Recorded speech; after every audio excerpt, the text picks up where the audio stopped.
Hello! Today I want to explore the question what is contemporary public space? Through my case studies of the memorial murdered Jews of Europe and Berlin.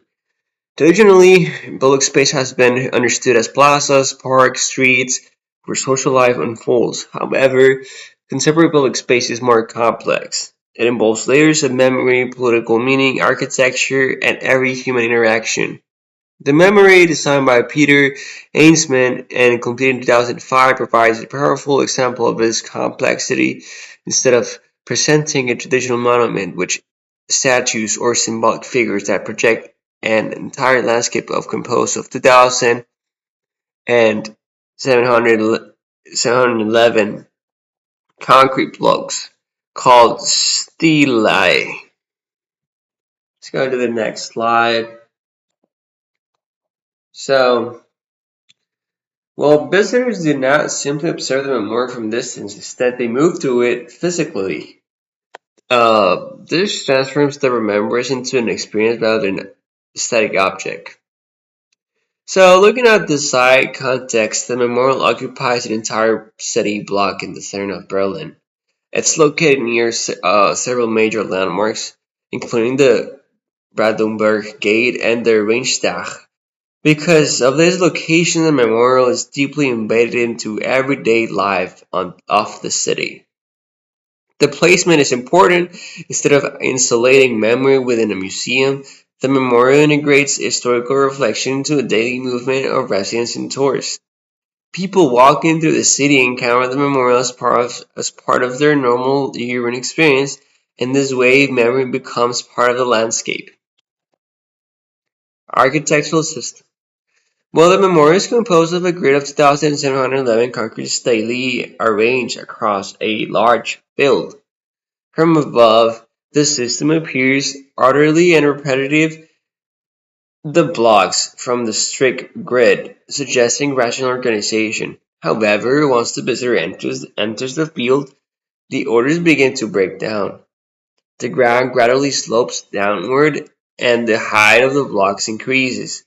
This creates an environment where visibly it becomes limited and spatial orientation becomes difficult. The design intentionally removes clear points of reference. As a result, visitors experience uncertainty and disorientation, and they move deeper into the memorial. A spatial experience. One of the most important aspects of memory of the memorial is how the spatial experience changes over time. At the edges, the concrete slabs, they're relatively low, and the surroundings here remains visible. Visitors they feel comfortable connected with the urban experience, in the urban environment. As the people move forward to the grid, the block grows taller and the curve is narrower. Eventually, the surrounding city disappears from the view, and the visitor becomes surrounded by towering concrete forms. This gradual transition from openness to enclosure creates a powerful emotional atmosphere. Many visitors describe feelings of isolation, reflection, and contemplation. The embodied experience. Movement is essential to the meaning of the memorial. Unlike traditional monuments that are meant to be viewed from a single position, this project requires the visitors to physically move through space. Each person chooses their own path through the grid, and there's no single route or no single destination. This creates a personal and embodied experience of memory. Visitors do not simply observe history, they physically engage in it. Public behavior. Another important aspect of the memorial is the way people interact with.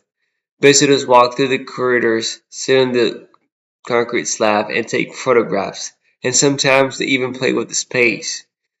These behaviors these behaviors have sparked debate. Some critics believe that playful behavior disrespects the memorial.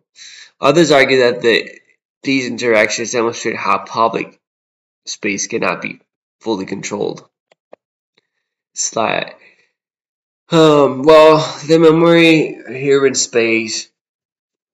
Well, the memorial demonstrates how memory can be integrated in everyday urban space. rather than isolating remembrance within a museum or symbolic monument. The project um, the project places memories directly within the daily flow of the city. Residents are commuting sorry, Residents are commuting to work, tourists are visiting Berlin, and students exploring the area often encounter this space.